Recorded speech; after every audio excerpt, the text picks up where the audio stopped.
So today is finally the day that we get to see everything we've been waiting for. The long-awaited Season of the Axe reveals. I'm not going to waste any time in this video. I'll be talking about mainly the fighting changes, so the new hero and the reworks. Later on, I'll be talking about everything else. These are mainly just my first impressions along with me relaying info. I'll be going more into detail later on after I get to watch all the fights again and really pay attention to what everyone's got in their kits and talk about the new weapons and arcade changes and whatnot in another video. So let's not waste any more time and get right into it. So first, let's start off with the new hero. And at first glance, they look pretty good. They wanted this hero to be a very aggressive heavy with strong heavy attacks, easy to access unblockables, a bash, and some very unique feats.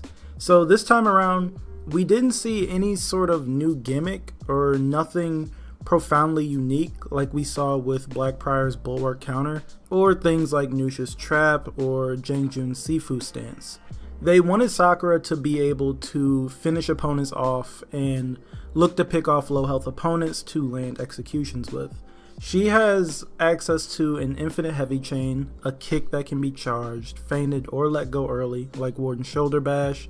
She has chargeable heavies, and it looks like she can feint them pretty far into the animation.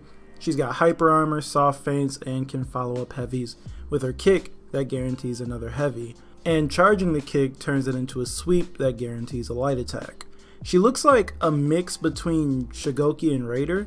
It looks like she'll be a ton of fun to use in hectic team fights, having all of that hyper armor and being able to just swing heavies and unblockables. I wish there was more to talk about gameplay wise, but it looks like she's got tools that we've already seen before. Her feats seem to be what's really unique about her. Her base feats all sort of fit into the character being an executioner. Her tier 1 grants her super armor during an execution so that she can't be poked out of it, allowing her to take an enemy out of the fight. Her tier 2 lets her mark an opponent. If the opponent is executed, everyone in the surrounding area of the finisher will receive health. Her tier 3 gives her a defensive buff of 30% after an execution, and this buff will stay active until she dies. And then her tier 4 is this powerful 200 damage attack that will insta-kill most opponents unless they have shields or some sort of damage debuff, and it only targets one opponent. Her feat set is definitely very interesting. Being able to finish an enemy in Breach without being interrupted is very valuable, and it's also helpful in Dominion to take someone out of the fight and force them to respawn. Her tier 2 seems alright. I like this feat. I think it has its uses.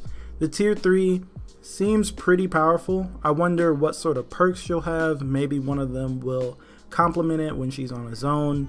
And of course, the tier 4 is the one everyone's talking about. In a 1v1, it doesn't look like it'll be all too powerful since it's pretty telegraphed, but in groups, it looks like it'll be very strong. If someone isn't paying attention to you, or if someone sets you up, or you get knocked down, you're basically dead. Also, the cooldown looked relatively fast, so I wouldn't be surprised if she could pull it out twice in a Dominion game.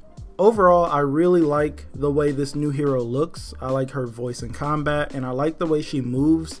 Although a few of the attacks look unnaturally fast. I'm not talking from a gameplay standpoint like reacting to the moves or anything like that, but the animations, some of them look like she moves her body a bit too fast, but that's just a minor nitpick. With no new mechanic, we've really just gotta wait until we get our hands on her to see how she feels to play.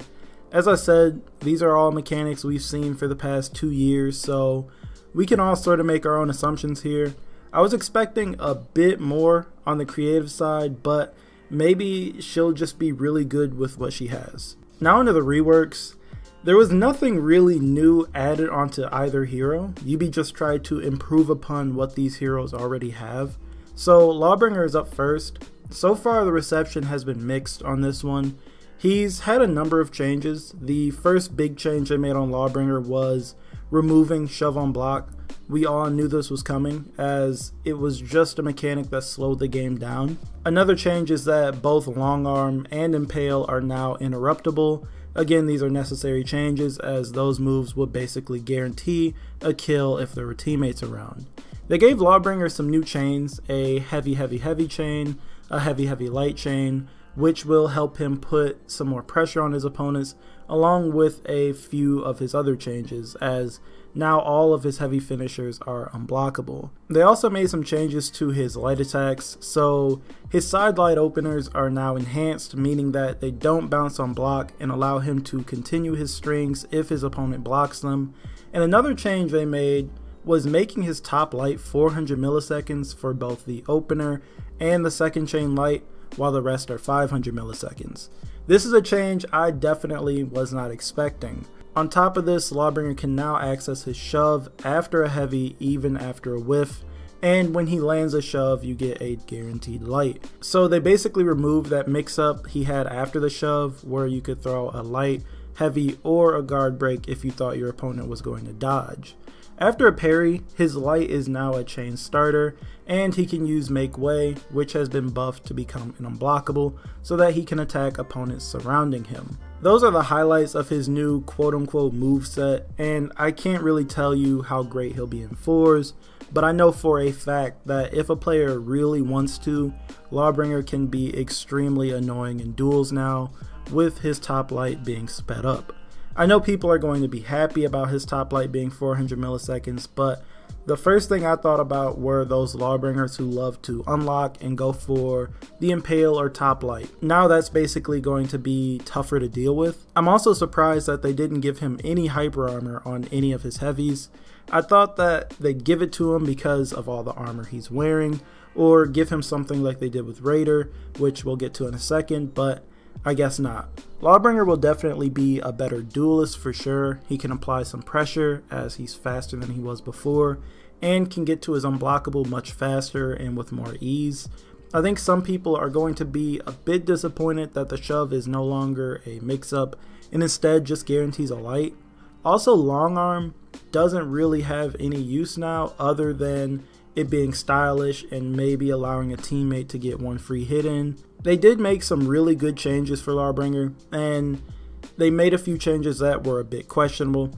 I do think that this rework did make him a better hero though, not just in general but for the game. Lawbringer can attack with some confidence now, even from neutral, and won't have to worry about getting parried all the time if he switches things up with some feints.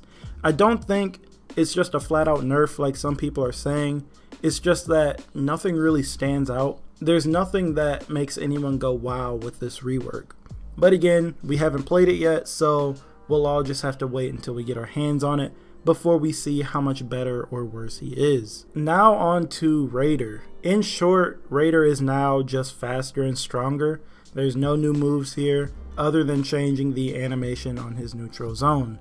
Raider has received more chains, a light heavy chain, a light heavy, and a heavy light chain. All of his lights are now 500 milliseconds as well. His chain heavies now have hyper armor, and all of his heavies can now be soft feinted into a guard break, including zone attacks. On top of this, the stunning tap has been sped up to 500 milliseconds and has variable timing. Raider also received a bunch of damage buffs and finally had his stampede charge nerfed so that it can be interrupted. Again, no new moves other than the neutral zone coming out from the left side. These changes are definitely improvements, and they're not really a major rework or anything, and I mean that's alright. They didn't touch his dodge guard break, which is interesting, but oh well, it's here to stay now. There's not really much to talk about when discussing Raider's rework because there's not much new here. As I said at the start, he's just stronger and faster, and I feel that these changes could have been implemented over time with a mid-season patch or something, other than the zone attack of course. I don't think he'll play much differently than he plays now. He'll definitely be a better duelist, and he'll be trying to catch people off guard with the zone stunning tap or guard break mix-up. In 4s, he won't be nearly as annoying now and won't guarantee free kills anymore, which is a plus in my eyes, but that's about it. He's just a better hero. After I watch him again in action, I may have other opinions, but for now, I don't really have too much to say about this Raider rework. Anyways, that's all I've got for this video. I've got to say overall, I like what I'm seeing, but there's not really anything new here when it comes to the heroes, if that makes any sense. Sakura definitely looks fun to use, but there's no new mechanic like we saw with the Wulin and Black Prior.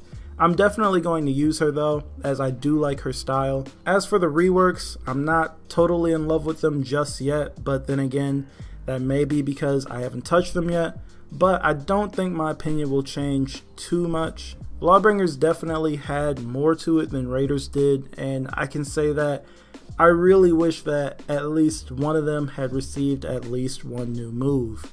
I've talked about this in the past, but I really don't want to see reworks just speed up heroes, and that's sort of what they did here.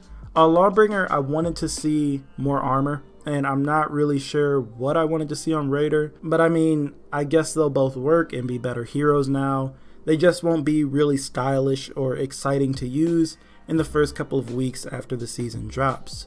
Again, I'm going to look over everything and go deeper into things, including the new weapons and arcade changes and whatnot, so be on the lookout for that, and be sure to talk to me down in the comments and tell me what you all think. Tell me how you feel about the new hero, along with the Lawbringer and Raider reworks. And as always, if you liked the video, feel free to leave a like and sub if you're new, and I will talk to you guys in the next video.